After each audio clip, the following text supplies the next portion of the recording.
Hi, carrying on with my history project. This is really bothering me that online everybody talks about MK Ultra and the mind control experiments, the drugging with LSD and methamphetamine, and the prostitution, all pushed by American government and intelligence agencies in the 60s. And the cognitive dissidence can't go on. We need to really cement our history much better than what we're doing now. Like, these are linear events that are the same. So we have human experimentation in World War II to the degree where we're building psychotropic medications, we're building vaccines, we're building things that control the endocrine system, and psychotropic medications. All of that research is being done in the 40s, 50s, 60s, well, and today. And the narrative is that MK Ultra is separate from Operation Paperclip, that MK Ultra is separate from experimentation that the Nazis did in World War II. No, these are the same.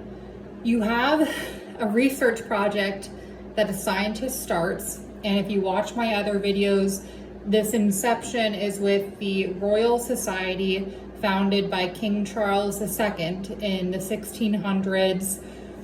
While King Charles was battling Parliament, his father had been executed by Parliament. He then came back and they surrendered to Charles II, and he was able to draft a charter for a group called the Royal Society, whose goal was to wield knowledge both to advance the economy of Great Britain, but also to control warfare, because innovation is the god of war.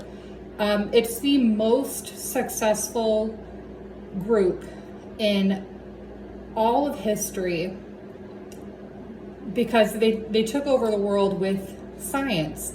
And so we can see today what they couldn't see, the average population could not see in the 50s and 60s, which was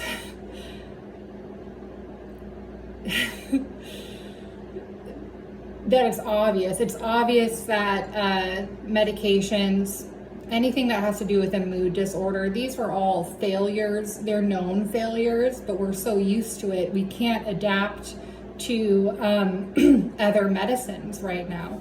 Or we are slowly, but we can't just say, tomorrow in Congress, they're going to be able to draft legislation that says Seroquel actually causes psychosis 80% more than it cures psychosis, right? They couldn't do that because, a huge problem, if anybody watched the COVID-19 trials, we had Rand Paul, who's a doctor, arguing medicine with Fauci. Rarely was there another congressman who would argue medicine. Well, how can you protect your people from medicine if you don't understand how it works? Same with physics and chemistry in general. How are you protecting your constituents from bad science if that's not a cornerstone of our culture?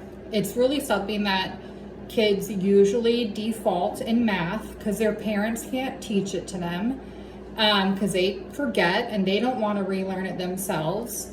So it's really rare a student is able to go through science and math, come out at the end, and then be able to continue with whatever brilliant project they'd imagined for themselves in their childhood. Recently, I met a student who wants to cure cancer. Yeah, okay. Well, cancer is so profitable that how are you, as somebody, let's say you come up with a great cure for pancreatic cancer that responds really well. You also have a preventative measure. So you say, all of these compounds over time, we can say cause pancreatic cancer. If that's happened, here's a cure, but also I'm identifying what causes it. So for her to do that, she would also have to be learning how to handle the politics of the fact that so many people profit from cancer that they don't actually want a cure. That's a lot, right? That's a lot for a student who's just entered school to do, even for the people who have been doing it for decades. Let's say a doctor was like, now I want to go do research. I've been a doctor for a decade. I've seen the failures firsthand. Every patient of mine is an experiment that I observe, then medicate, and then I re-observe, and I notice this is a vicious cycle that doesn't cure anything. I notice this drug is an absolute failure. For that doctor to then move forward, they would have to give up their money, they would have to give up their license, and they would have to start over. That's not something people are very keen to do. I know some people do it, and there are a lot of really great small companies now addressing medicine differently. I just learned about Spartan Forge, and then there was another one from the only place I learned about these things, which I won't reference for another few months. But on that podcast, they also showcased another company that talked about measuring, it was something like your hormone levels, where they're actually measuring and then medicating. And so that's not something that's really done. If you go to the doctor, they're measuring like blood, but they're not necessarily measuring every function of your body, not even close. And so kind of wanted to rant about that, and then circling back to my narrative. So I would say World War II, that's not Hitler. That's just an extension of the Royal Society, or a competitor to the Royal Society that wanted to advance medicine, birth control. There are so many things that we don't know about the experiments in World War II. In fact, I would say we don't know about most of the experiments in World War II, and it would be nice to have a hearing on it, since so many people still alive today, had lost their husband or their grandfather or whoever in World War II. And I would hope that that would generate enough interest.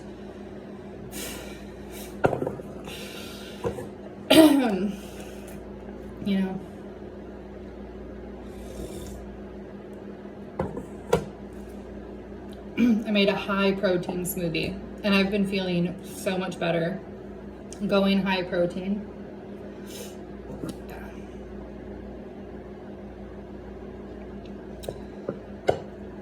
So this is just where I'm going to end my history video. So the Royal Society, before our founding in 1600, chartered by King Charles II, moved through the world more fluidly than the British Empire ever had. In fact, they were seen as separate, even though they're based out of London. And so they came over here, founded American science, influenced American psychology, all a while being attached to the experimentation done in World War II, also being attached to MK Ultra. And that's just like a brief history, and I'm going to end my video 30 seconds early